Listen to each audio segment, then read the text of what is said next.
रईस-उल-अहरार मौलाना हबीबुर रहमान लुधियानवी रहमतुल्लाह अलैह आप सब उम्मीद करता हूँ आप सब खैरियत से हिंदुस्तान की जंग आज़ादी का सबसे बड़ा चेहरा है।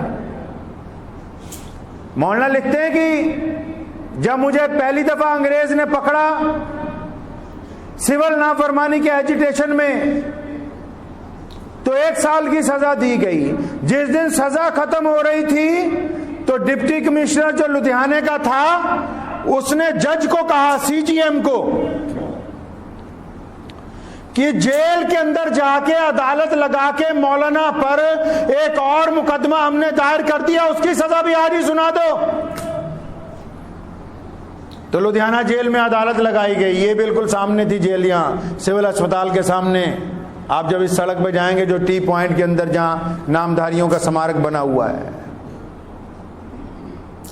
जब कमरा अदालत लग गया जेल में, जज साहब का नाम था विद्यासागर, दर्जा अव्वल के मजिस्ट्रेट लुधियाना में, सन 1923।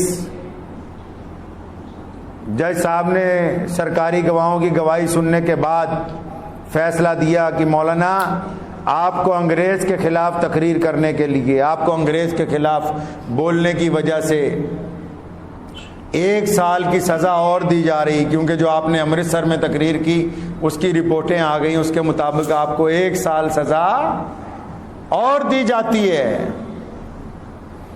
तो मौलाना का कोई बात नहीं, मुझे कबूल है। जब उसने फैसला लिख दिया, जज साहब जब कुर्सी से उठे तो मौलाना के करीब आए और कहा कि मौलाना साहब मुझे पता है कि सजा नहीं बनती,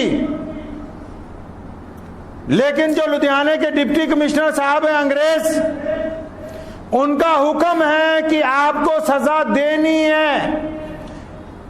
इसलिए मैं जानता हूं कि यह सजा ज्यादा है, जुर्माना ज्यादा है, मुशक्कत की सजा है, लेकिन मैं मजबूर था क्योंकि डिप्टी कमिश्नर साहब का ऑर्डर है। तो मौलाना हबीबुर रहमान लुधियानवी ने एक बहुत बड़ी कीमती बात जज साहब को कही थी। फरमाया, जज साहब आज मुझे जंग आज़ादी के पहले पड़ाव में, नौजवान थे उस वक्त, 18 साल उम्र थी सिर्फ,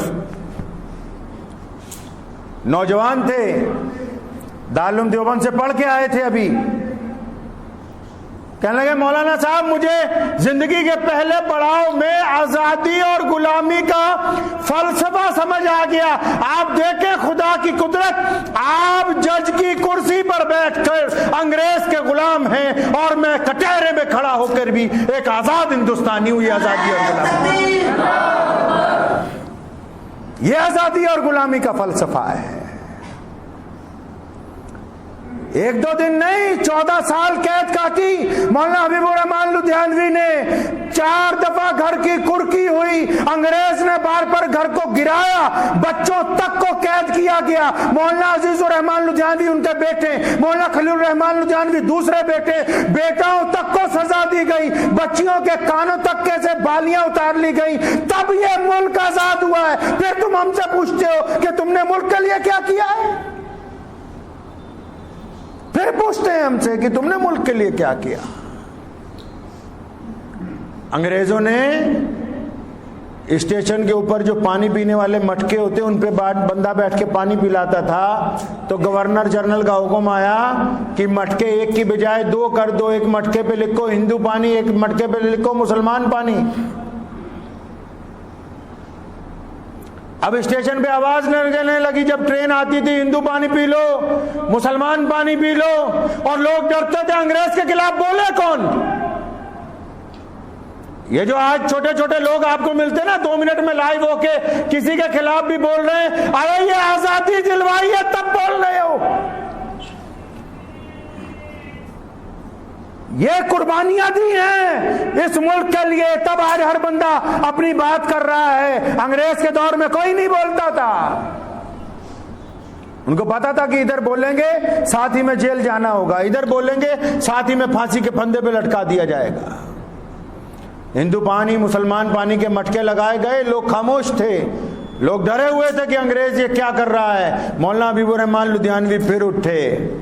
यहाँ बाजार है घास मंडी चौक, वहां बहुत बड़ा इज्तिमा किया, सारे हिंदू भाइयों को मुसलमानों को बुलाया, फरमाया चाहते हो मुल्क आजाद हो जाए?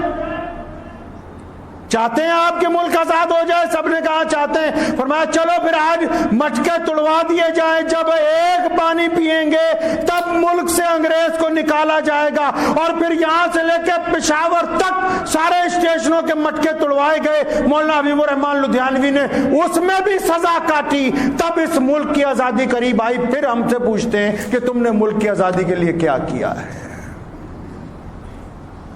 सुभाष चंद्र बोस ने जापान जाना था, अच्छे अच्छे लोग भाग गए रास्ते में से।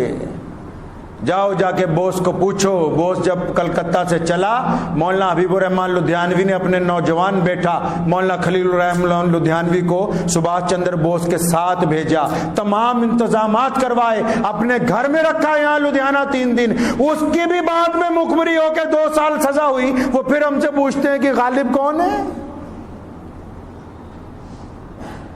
शहीद आजम भगत सिंह जब गिरफ्तार हुए, उनके बाप सरदार किशन सिंह, बहुत सारे लोगों को यह नहीं पता कि भगत सिंह के जो पिता थे वो बहुत बड़े फ्रीडम फाइटर थे। भगत सिंह को ऐसे ही नहीं आजादी की लौ लग गई, उनका बाप सरदार किशन सिंह बहुत बड़ा फ्रीडम फाइटर था। सरदार किशन सिंह मौलाना हबीबुर रहमान लुधियानवी के दोस्त थे।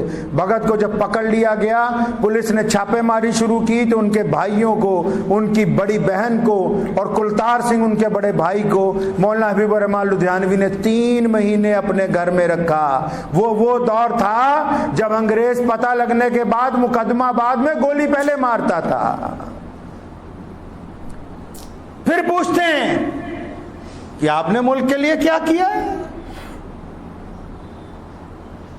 भगत सिंह को सामान पहुंचाने की वजह से, लगातार उनके साथियों को सामान पहुंचाने की वजह से मौलाना खलीलुर रहमान लुधियानवी को 1 हफ्ता तक कोतवाली में तशद्दुद का सामना करना पड़ा। पूरा जिस्म जख्मों से चूर हो गया और उनके वालिद मोहतरम को 2 साल की सजा दे दी गई। फिर आज कई लोग हमसे पूछे तुमने मुल्क के लिए क्या किया है? तभी तो गालिब ने कहा ना, पूछते हैं वो कि गालिब कौन है? इस मुल्क की जंग आज़ादी के एक एक कण के अंदर, एक एक कतरे में हमारा खून शामिल है। जब बड़े बड़े गद्दार पैदा हुए इस दौर में, लोग गद्दारों के खिलाफ बोलते नहीं थे। पता है आपको? लोग इसलिए गद्दारों के खिलाफ नहीं बोलते थे। आज भी कोई पुलिस का टॉट हो, कोई बोलता है उसके खिलाफ, अगला बोलता है इसके खिलाफ बोलेंगे तो ये मुझे उठवा देगा। उस दौर में मिर्जा गुलाम कादियानी सबसे बड़ा टॉट था अंग्रेज का, लोग उसके खिलाफ बोलते नहीं थे। मौलाना शाह मोहम्मद लुधियानवी उठे, बड़े बड़े लोग खामोश हो गए कि अगर इसके खिलाफ बोलेंगे तो हम पर मुकदमा हो जाएगा, अंदर चले जाएंगे। फरमाया दुनिया इधर से उधर हो सकती है, मुहम्मदुर रसूलुल्लाह की जगह किसी और को नबी तस्लीम नहीं करेंगे, चाहे तो अंग्रेज की जितनी मर्जी ताकत लेके आ जाए।